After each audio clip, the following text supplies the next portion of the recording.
Here are the top 7 treatments to avoid if you have a rotator cuff tear. The first one is exercising with pain.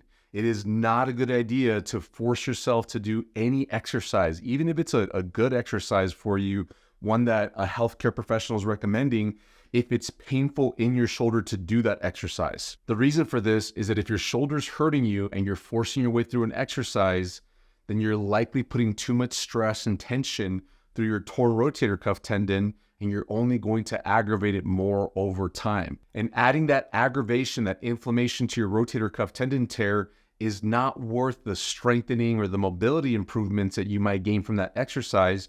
You might be better off in doing something lighter or something different that is not going to aggravate your shoulder. Number 2 is rotation exercises with resistance. They might be done in this position or this position. You might be lying down, standing up, or sitting down. And they're often done with resistance bands, TheraBands, rubber band-like things that are different colors. And they're sometimes done with a cable machine where you're rotating.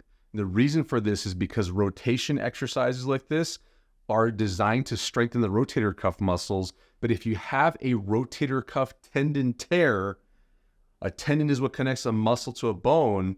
And if you're going to put tension through it while doing an exercise, it doesn't make sense to put excessive tension through it with resistance, because you're going to make the tear worse. What actually needs to be done is we need to take tension off the tendon so that you can allow it to heal and then get it into a position where you can exercise it without overloading the rotator cuff tendons. Just as a side note, this list is things you shouldn't be doing, but I've got tons of videos on things that you should do. These are the things that are going to be helpful for your rotator cuff tendon. I'll tell you where to find those videos. Be sure to watch to the end. The number 3 thing to avoid is aggressive stretching. A common stretch that people might be guided to do or that they may find to do on the internet is this one right here, where you're pushing your arm across your chest to stretch out the back of your shoulder, or you might go up against a wall like this and twist your body away to stretch the front of your shoulder out. There's all different kinds of varieties. Some where you pull your arm behind your head like this, or you reach behind your back. Any of these aggressive stretching techniques could put too much pressure and strain through your torn rotator cuff tendon and cause it to tear worse. The more aggressive you are with stretching, the more aggressive it's going to be on your tendon, and your muscles actually have this reflex in them called the stretch reflex.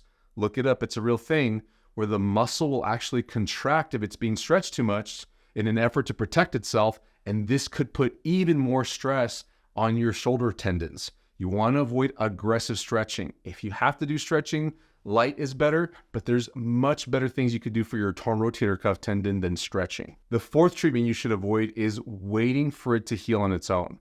What I mean by this is doing nothing, like just waiting around, not doing anything aggressive, not doing anything that hurts it. You need to have an active plan.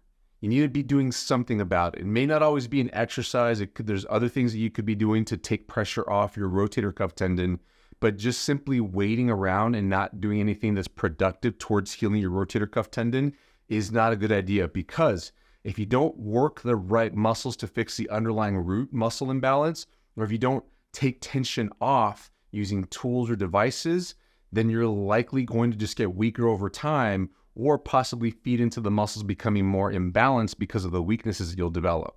This could set you up to feel better in the short term because you're not doing anything to aggravate it, but once you try to get back to doing your normal activities, you may be worse off and could make that tendon tear worse. Treatment number 5 is relying on pain medications. That is one of the first things the healthcare professionals will guide you to do for a rotator cuff tendon tear. If you go to any physician, any surgeon, the first thing they're going to say is, let's not talk surgery yet. Try these oral medications. Here's a prescription. Go fill it, and let's see how it goes. It's a kind of wait and see plan, but with medications. But you're going to feel better if the medications work. Chances are that it's going to dull the pain, maybe even take it away completely for a time.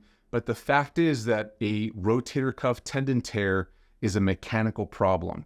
And if you treat it with simply a chemical treatment solution, medications, it's not going to solve the root problem, which is mechanical in nature. It's only going to temporarily take away the pain. So once the medication wears off, your inflammation might have gone down because you avoided doing things, but it could be that once you get back to activity, it's going to hurt again. So you don't want to be relying on medications. and not to mention all the side effects that you could have on your liver, your kidneys, your other organs. Ideally, you want to limit the medication use to make sure that the rest of your body is healthy. Number 6 is getting injections on a consistent basis. Now, I'm not against getting an injection here and there, especially if you just can't sleep at night, or if you're having trouble just being nice because you're in pain, you might be grumpy, but you don't want to be relying on those. There's actual research evidence that shows that cortisone injections actually degrade connective tissue, which is what tendons are primarily made from. And so if you get too many of these injections, it can actually make your tear worse over time. And healthcare professionals know this. There's actually even restrictions on how many times you can get injections per year. But even one injection, in my opinion, could be degrading the tissue on a smaller scale. Of course, the more you get, the more intense it's going to be. So I don't think it's a good idea to rely on injections. Make sure you have a plan to take care of that mechanical root problem. Number 7 is jumping into having surgery without having tried to naturally correct the root problem. Very often people will have a rotator cuff tendon tear. They'll go to the doctor, have an MRI, they'll confirm it. They'll have the pain. They're having, in some cases, debilitating pain where they can't sleep at night. And it seems like an extremely urgent problem. And it is. It's something that you need to address immediately. But in that situation, having a problem that urgent, it may seem appropriate for a surgeon to suggest, well, let's go ahead and operate because your rotator cuff is torn. Here's the MRI that proves it. But the facts are that if you can do the right conservative treatment, you might actually be able to get it to calm down and then begin to rehabilitate it, begin to fix the root problem, and allow your rotator cuff tendon tear to heal without ever having gone through surgery. And here's the other side of it. If you do jump into having surgery, you never get a chance to correct the root problem because surgery does not correct the root problem. Surgery for rotator cuff tendon tear is merely reconnecting tendons that are torn. But meanwhile, if you have a muscle imbalance that led to this tendon tear, that muscle imbalance is likely still there. In fact, it may have become worse because you likely got weaker after the surgery because they have to cut through tissues in order to get to the tendon that they're going to repair. So getting the surgery is not the best solution up front. It is definitely a solution for some people in the right situations, but there are many rotator cuff tendon tears that will heal naturally if you get the right treatment that's focused on the root problem.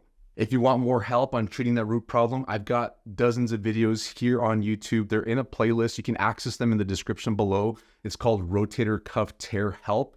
They've also got a program called the Rotator Cuff Tear Recovery Program. It's a comprehensive, 100% online, on-demand program that you can access to get a plan on fixing your rotator cuff tendon problem at the root. You'll find that link in the description as well.